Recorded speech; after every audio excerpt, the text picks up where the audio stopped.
Hello everyone, welcome to our National Public School online sessions. So we were dealing about the chapter, chemistry chapter, physical and chemical changes. So in the last class we have studied about the physical changes. Now today in this class we shall study about the chemical changes.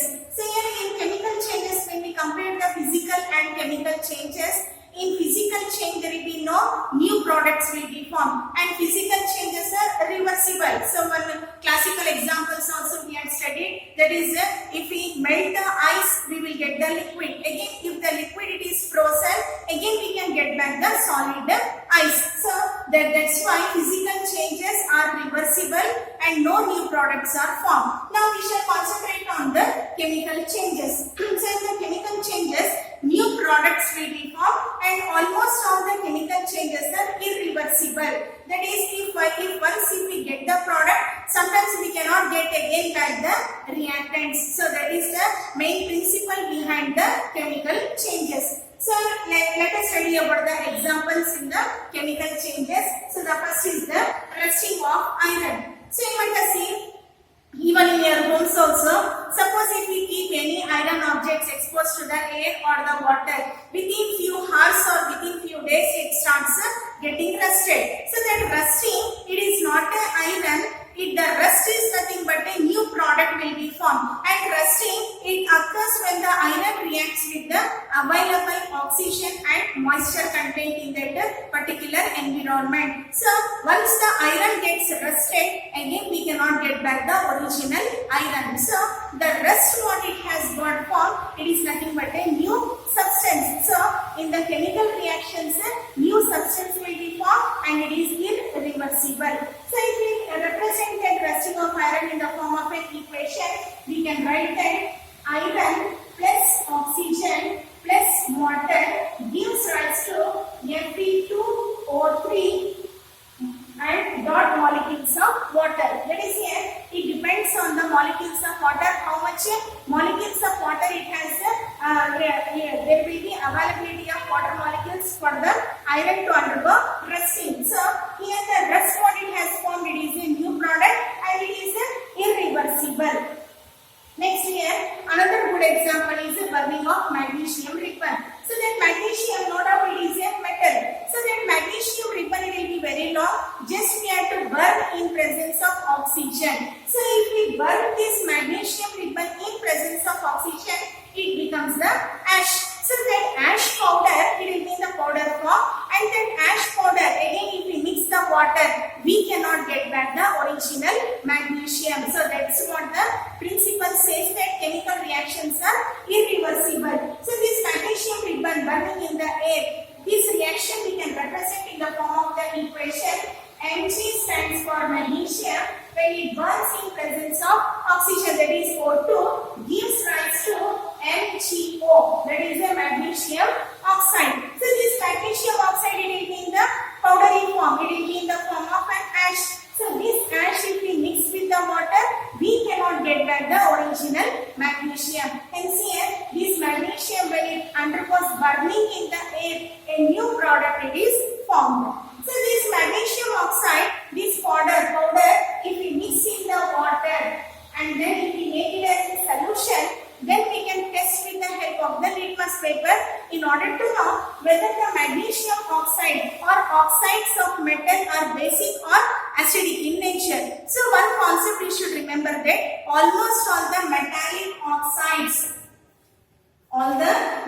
oxides are basic in nature. So if it is basic in nature, then blue litmus will never turn into red litmus, because blue litmus turning into red litmus, it is a acidic property.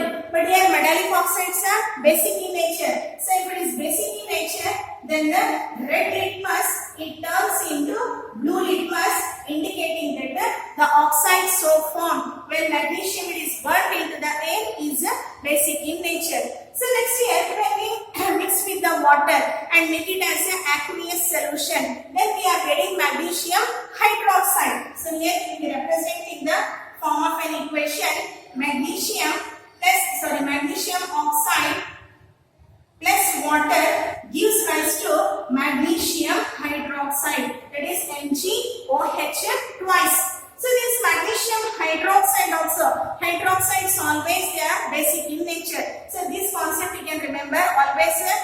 keep it in a high. Magnesium, any hydroxides, any metallic hydroxides will be basic in nature. So if it is basic in nature, again red litmus turns into blue. So that we can get a conclusion that always the hydroxides, metallic hydroxides are basic in nature. So here also a new product it is formed. And the next another good example is dropping iron nail in copper sulfate solution. So here iron it is a metal, copper sulfate it is also one of the sulfates of a metallic solution. So when we mix together, a new product will be formed. That is the iron it is more reactive than the copper. So because of which iron displaces the copper and reacts with the sulfate depositing the copper. So this we can do an experiment, a beautiful colorful experiment in order to support the chemical reaction.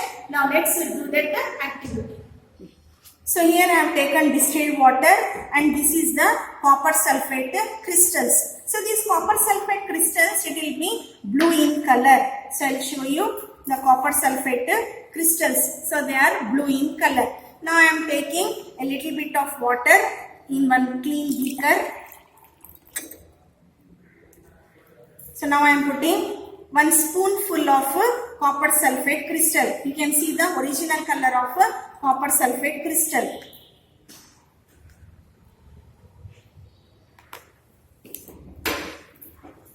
So we have to stir it so that we can get the now copper sulfate solution. Just here copper sulfate it is mixed in the distilled water.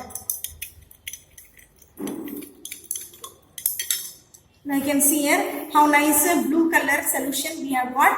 So this is also called blue vitriol and in Hindi it is known as Neela Tota.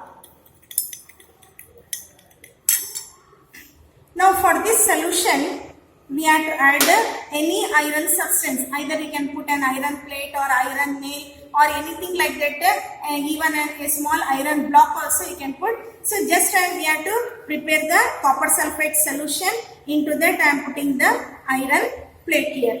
So without disturbing we have to keep this solution for some time. So after some time it results in the reaction. So that the iron it reacts with it displaces the copper, reacts with the sulfate forming iron sulfate and copper it will get displaced. So for this reaction minimum 2 to 3 hours we have to keep. So in order to show you 2 hours before I had added this iron nails into this copper sulfate solution. So what now I have prepared the same preparation 2 hours before I had done this one to show you the result. So in this also I had taken the iron nail. Here you can see how the deposition of copper it has resulted and there is a change in the color. So this was the original color and now after the reaction the color it has changed into green in color. So this new substance it is formed, that is ferrous sulfate. Iron has reacted with sulfate molecules to form ferrous sulfate or iron sulfate and copper it has got deposited on the surface of the iron nail. So that is also one of the new substance. Copper it is a new substance from copper sulfate. So this also if we keep for 2-3 hours again the same reaction we are getting. So here this is the activity in order to support the chemical change or chemical reaction. Start.